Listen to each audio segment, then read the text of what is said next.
Hi everyone, welcome again in KBC Keshav Bhanu classes में आपका बहुत बहुत स्वागत है। जैसे कि हम पढ़ रहे हैं राजस्थान पटवारी के लिए मैथ और रीजनिंग के हजार क्वेश्चन। इसके लिए हम डेली 10-10 क्वेश्चन करते हैं। ऐसे करके हम टोटल 1000 क्वेश्चन करने वाले हैं। तो डेली आपको क्वेश्चन मिलते हैं 10। तो आज के 10 क्वेश्चन करते हैं हम 171 यानी 171 से स्टार्ट करेंगे। 170 क्वेश्चन हम ऑलरेडी कर चुके हैं, जो कि आप चैनल पे जाके प्लेलिस्ट में जाके विजिट कर सकते हैं। आज बात करते हैं 171 की।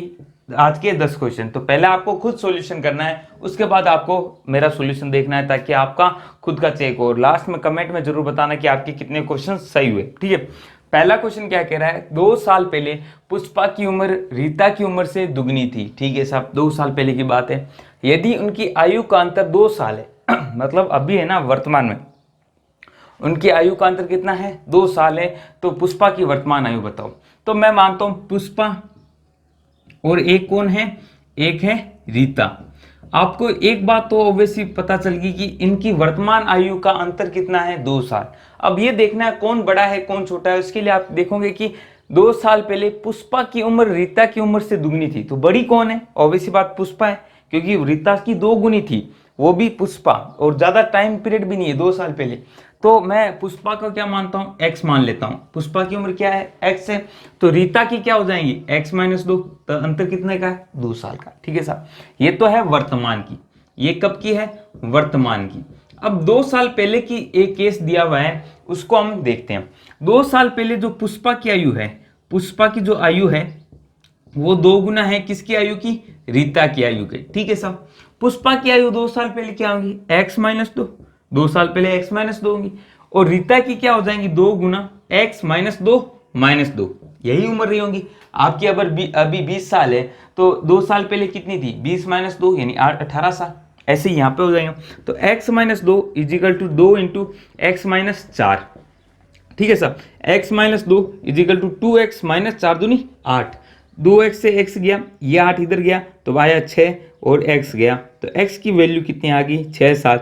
और आपसे पूछा भी क्या है, पुष्पा की वर्तमान आयु, जो कि हमने क्या मानी थी, x ही मानी थी। तो आंसर क्या आ जाएगा, 6 साल। तो your answer is E, 6 year. ठीक है साहब, क्वेश्चन करते हैं अगला। 6400 रुपए को 3 कारीगरों में बांटना है साहब, कितने में, 3:3/5 = 2 अनुपात क्या है, 5/3। कुछ नहीं करना, सिंपल सा। पहले आप एक अच्छा सा क्या बना लो, अनुपात बना लो। कैसे बनाओगे, 3/2 अनुपात 2/3, 5/3। ठीक है साहब, आप नीचे जो आ रहा है ना भाग में, उसका एलसीएम की गुणा कर दो। 2 और 3, सॉरी यहाँ पे 5 है क्या, 3/5 है। 5 और 3 का एलसीएम क्या है, 15। 15 की पूरे को गुणा कर दो।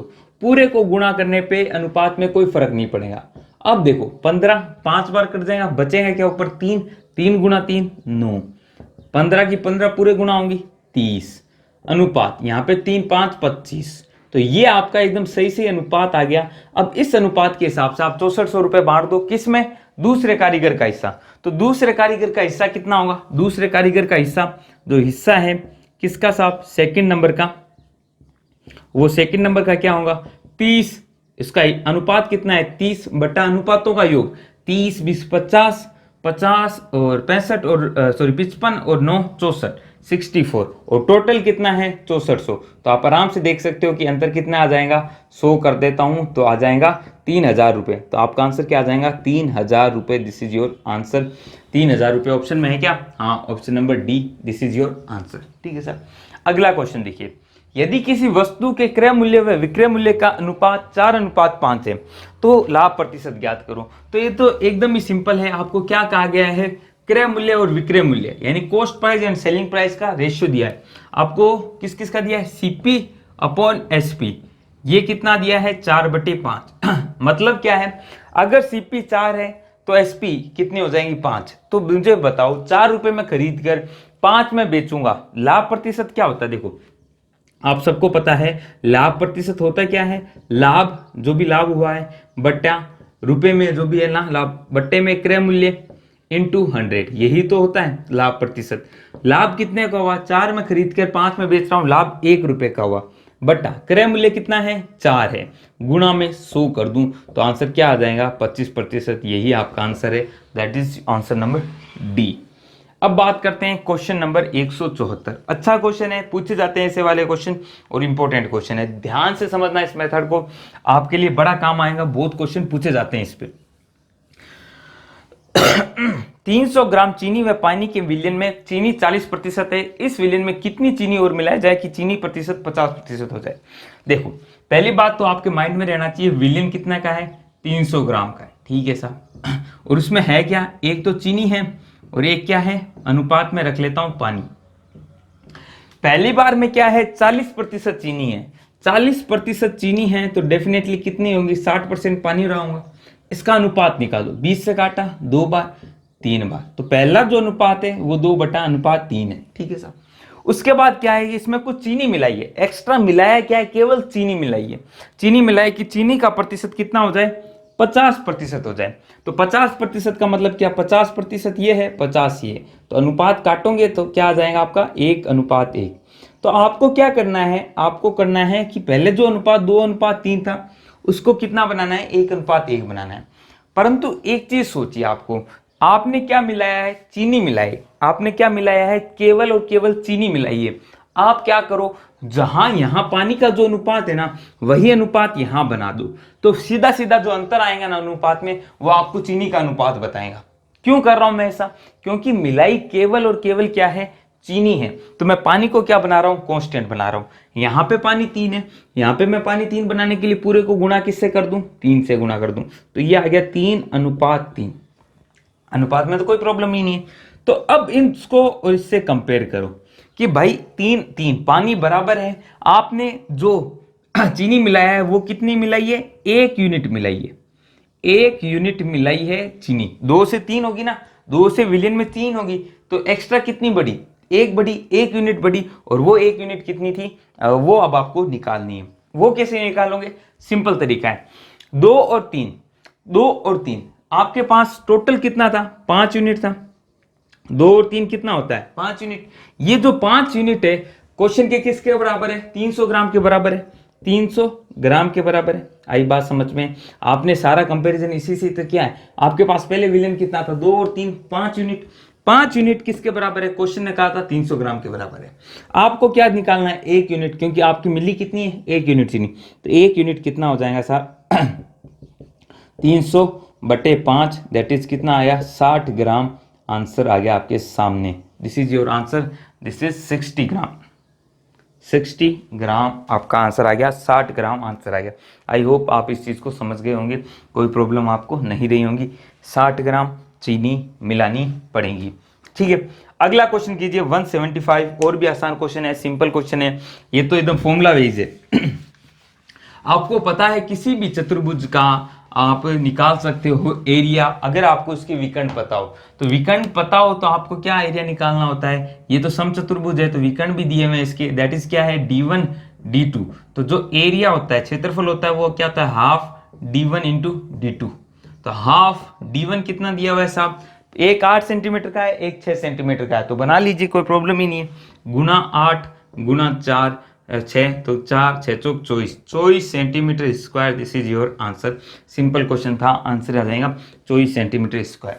सिंपल क्वेश्चन था, परंतु फॉर्मूला याद होना चाहिए।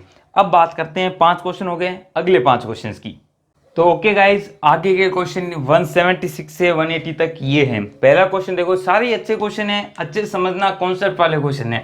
चावल की कीमत में 20% की कमी के कारण एक व्यक्ति 1200 रुपए में 5 केजी चावल अधिक खरीद पाता है, तो चावल की प्रति केजी घटी हुई कीमत बताओ। ऐसे 2-3 क्वेश्चन हमने कर लिए हैं, उसमें मैंने आपको पूरा मेथड बताया है। अब मैं सीधा वो ट्रिक वाले पे जाता हूं। देखो 1200 रुपए थे आपके पास, 1200 रुपए में चावल अधिक खरीद पाता है, तो जो घटी हुई कीमत है वो आपको बतानी है, ठीक है।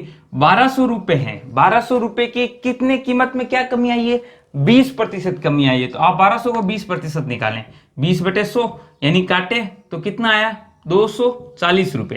तो ये 240 रुपए में आपको कितने अधिक मिल गए, 5 केजी चावल मिल गए। ये नई रेट के कारण है, नई रेट है, जो नई रेट है ना घटी हुई, उससे मिले आपको 240 रुपए एक्स्ट्रा थे। आपने नई रेट के हिसाब से देखा था कि भाई आपके पास 1200 रुपए थे, उसका 20% कम हो गया, यानी 20% आपके पास कितने बच गए थे, 240 रुपए बच गए थे। इसमें आप कितने चावल खरीद सकते हो, 5 केजी खरीद सकते हो। तो 1 केजी की रेट क्या होगी, 240 है तो 5 में भाग दे दो, इसमें 240 में 5 केजी का भाग दे दो, तो आंसर कितना आ गया, 5 चौक 20, 5 आठे 40, 48 रुपए पर केजी। ये आपका आंसर आ गया। सिंपल सा मेथड होता है जल्दी से करने का। वैसे आप मान के भी कर सकते हो एक्स वाई, वो हमने पहले 2-3 बार बताया हुआ है। आज मैं सीधा इसी पे चलूंगा, है ना, ठीक है। अगला क्वेश्चन भी ऐसा ही क्वेश्चन पिछले लेक्चर में कराया था और पूरी थ्योरी के साथ बताया था। आज देखो, एक निश्चित मूलधन के लिए 2 लगातार वर्षों के लिए चक्रवृद्धि ब्याज, मैंने कल भी कहा था आपको, जब 2 लगातार आ जाए ना कि भाई एक के बाद एक, ऐसे कह दे या तो 3 साल का और अगले 4 साल का, 5 साल का, 6 साल का, या फिर डायरेक्ट कह दिया इसमें तो 2 लगातार सालों का चक्रवृद्धि ब्याज है, तो आपको दर पूछी जाए ना तो आपको कुछ नहीं करना, आपको बस इतना देखना है कि पहले कितना था 225, अब कितना है 238.50 पैसे, है ना।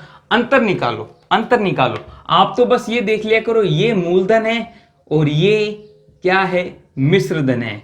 मिश्र धन है 1 साल का मतलब सिंपल इंटरेस्ट में चले जाओगे इससे क्वेश्चन में कि भाई ये तुम्हारा मूलधन था, 1 साल बाद ये मिश्र धन हो गया, तो आपका ब्याज कितना आया, ब्याज आया साहब, कितना हो गया ये 13.5 रुपए। 13.5 रुपए का आपको क्या मिल गया, ब्याज मिल गया। तो आपके पास ब्याज है, मूलधन है, रेट निकालनी है ना। तो या तो सीधा सा ये देख लो कि 13.5 225 का कितना प्रतिशत है, ये आपका आंसर हो जाएगा। या फिर आप सिंपल इंटरेस्ट के हिसाब से चलना चाहो तो ऐसा ही बराबर क्या होता है, PRT अपॉन 100। ऐसा ही कितना है 13.5 सिंपल इंटरेस्ट, P कितना है 225 इंटू आर आपको पूछा है और T 1 साल है बटा 100, तो वापिस यही काम आएगा, 225 इधर आ जाएगा, 100 इधर आ जाएगा, तो यही चीज आ जाएंगी। तो आप जैसे चाहें वैसे निकाल सकते हैं। सिंपल देखें, अंतर निकाले और पहले का कितना प्रतिशत है बस ये चेक करना है आपको। तो देख लो कितना प्रतिशत है, वही आपका आंसर हो जाएगा। तो कितना आएगा, 25 से काटूं तो 4 बार, 25 से काटूं तो 8 1 9 बार, 9 से इसको काटूं 9 एकम 9 और 1 1.5 से ये कट जाएगा। 1.5 इंटू 4 कितने हो गए, 4 और 2 6%। दिस इज योर आंसर, 6% ब्याज की दर होंगी। This is answer number D. पहले का क्या था 48। ठीक है सर, सिंपल है। अगला क्वेश्चन तो एकदम आसान क्वेश्चन है, कोई प्रॉब्लम ही नहीं है।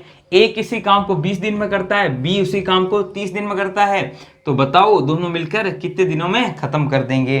तो क्या कहा है, ए किसी काम को कितने में कर रहा है 20 दिन में, ए 20 बी 30, दोनों का एलसीएम लो, ये टोटल वर्क आएगा दैट इज 60। तो एक दिन में ये कितना कर लेता है 3 और ये कितना कर लेता है 2। कैसे, 60 में 20 का भाग दिया, 60 में 30 का भाग दिया, तो दोनों मिलकर एक दिन में कितना कर लेंगे 5 यूनिट कर लेंगे। टोटल करना कितना है 60 यूनिट। तो सिंपल टाइम कितना लगेगा, समय कितना लगेगा, समय साहब लगेगा, वो लगेगा 60/5। तो 14 पंजे नहीं, हाँ 12 पंजे 60, this is 12 days your answer, 12 दिन लगेंगे। सिंपल क्वेश्चन ऐसे तो हमने बहुत कर भी लिए है ना। आप चाहो तो हमारी थ्योरी की क्लासेस भी देख सकते हो, उनको भी देखें, आप चैनल पे ही है, उन्हें देखिए। यदि फेसबुक पे देख रहे हो तो आप विजिट कीजिएगा, है ना, केशव बानू क्लासेस सर्च कीजिएगा यूट्यूब पे, आपको हम अवेलेबल मिल जाएंगे। अब बात करता हूं, एक आयताकार उद्यान की लंबाई 80 मीटर, चौड़ाई 55 मीटर, इसके चारों ओर बाहर की ओर शेयर करने के लिए 5 मीटर चौड़ा रास्ता बनाया जाता है, तो रास्ते का क्षेत्रफल बताओ। देखो मैंने सीधा फॉर्मूला बता रखा है, वो आपको याद रहे क्योंकि उसमें फायदा बहुत है, जल्दी से ही हो जाता है। नहीं तो आप पैसे भी निकाल सकते हो। ये कितना है 80 और ये कितना है 55 और इसके बाहर ये 5-5 मीटर का, तो आप दोनों का एरिया निकाल के भी कर सकते हो, कोई प्रॉब्लम नहीं। नहीं तो सीधा जब बाहर होता है ना तो रास्ते का जो क्षेत्रफल आता है वो आपको पता ही है क्या होता है 2x। थ्योरी वाली क्लास में अच्छे से डिटेल में समझाया है, वो जरूर देखिएगा। प्लेलिस्ट में जाएं, राजस्थान पटवारी मैथ्स नाम से सर्च कीजिए, उस प्लेलिस्ट में सारे आपको टॉपिक्स मिल जाएंगे। 2x into L plus B plus 2x, ये फॉर्मूला होता है, बस सिंपल। x क्या है रास्ते की चौड़ाई और L और B क्या है लंबाई और चौड़ाई। और जब अंदर की तरफ बनाए तो कुछ नहीं करना है, इसकी जगह क्या कर देना है माइनस कर देना है, आंसर आ जाएगा। इसलिए ये महत्वपूर्ण है, ठीक है। अभी तो बाहर बनाया तो प्लस, तो देखो 2 इंटू एक्स, एक्स कितना है 5 है, L कितना है 80, B कितना है 55 और 2x यानी 10, ये हो गया, ठीक है। ये कितना आ गया 10 गुना, ये गया 80 और 90 और 55 145, तो 145 गुना करोगे तो 1450 meter square. This is your answer. Second तो इस तरह आप सेकंड्स में आंसर निकालेंगे अगर आपको ये फॉर्मूला पता है, इसलिए ये फॉर्मूला यूजफुल है, थ्योरी में पढ़ाया हुआ है, जरूर एक बार जाके देखें, ठीक है साहब। अब बात करते हैं क्वेश्चन नंबर 180। ये करना है आपको, क्योंकि हर सीरीज में लास्ट क्वेश्चन तो आप ही को करना है और इसका आंसर कमेंट बॉक्स में देना है।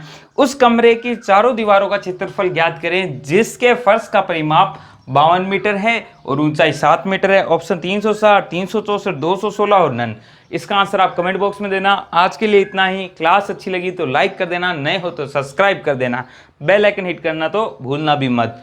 और ध्यान रखें, अगर आप इनकी पिक्स चाहिए तो आपको कहाँ मिलेंगी, फेसबुक पे मिलेंगी। फेसबुक पे आपको सर्च करना है केशव भानु क्लासेज, केबीसी नाम से हमारा पेज मिलेगा, उसे कर देना है लाइक, वरना डिस्क्रिप्शन में है, उसे सीधा जाके आप उस लिंक से पहुंच सकते हैं।